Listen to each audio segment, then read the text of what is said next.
Assalamualaikum warahmatullahi wabarakatuh. Perkenalkan, nama saya Deriansyah, NIM 19010404, kelas T2B, jurusan Elektronika, Prodi D3 Teknik Listrik, TS Perawatan dan Perbaikan. Pada kesempatan kali ini, saya akan menjelaskan sedikit materi tentang rel proteksi. Rel proteksi suatu peralatan yang didesain untuk mengamankan peralatan sistem tenaga listrik pada kondisi tidak normal pada susunan piranti, baik elektronik maupun magnetik, yang direncanakan untuk mendeteksi suatu kondisi ketidaknormalan pada peralatan listrik yang bisa membahayakan peralatan tersebut.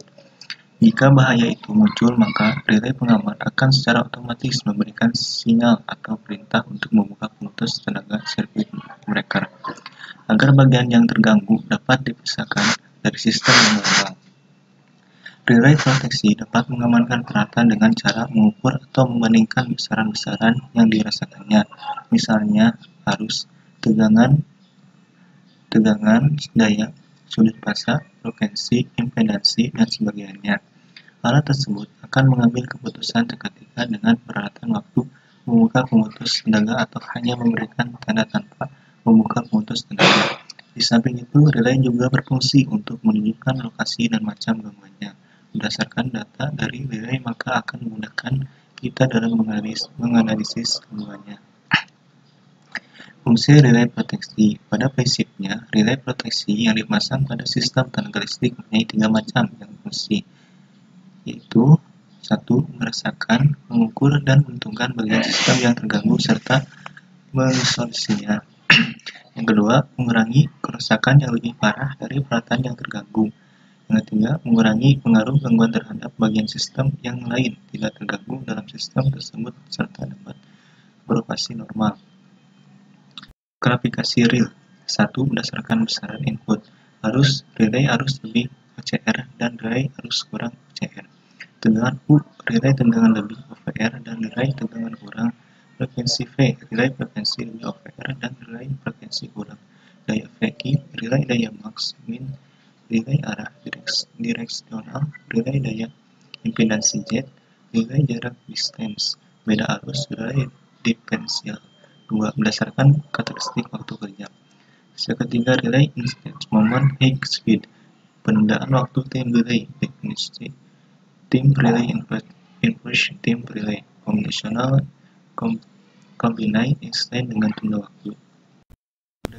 Jenis kontak. Relay dengan kontak dalam keadaan normal terbuka, normally open kontak.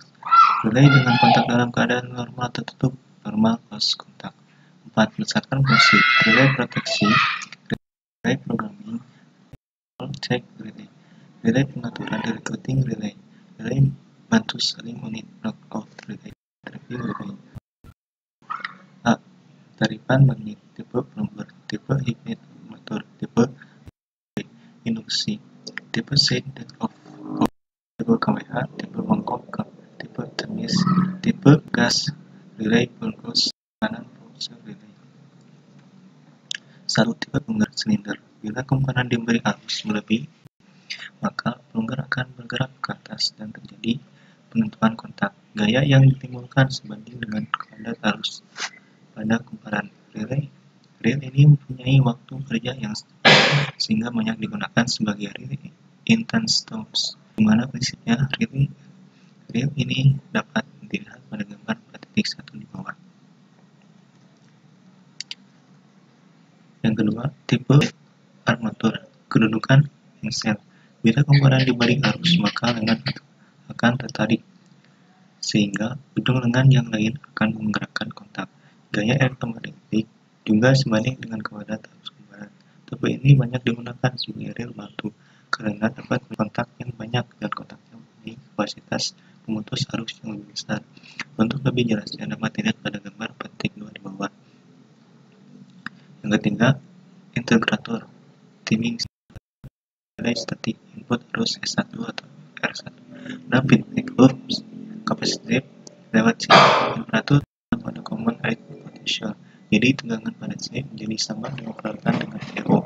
EO sebanding dengan integral dari S1. Sirkuit ini dapat digunakan sebagai relay waktu di mana kecepatan perubahan dari output sebanding dengan besarannya setiap input. Untuk lebih jelasnya dapat dilihat pada gambar 4.8 di bawah. 5. Rotary detector. Input signal adalah gelombang sinus yang mana diubah ke bentuk gelombang kotak polygain amplifier. Output signal pada dasarnya adalah digital yang hanya mempunyai dua keadaan tinggi dan rendah, peak dan low. Untuk lebih jelasnya dapat dilihat pada gambar 4.9 di bawah. 5. Komparator. Untuk lebih jelasnya, relay yang mempunyai input lebih dari suatu maka digunakan komparator, misalnya yang digunakan pada relay daya atau direksional dan relay jarak.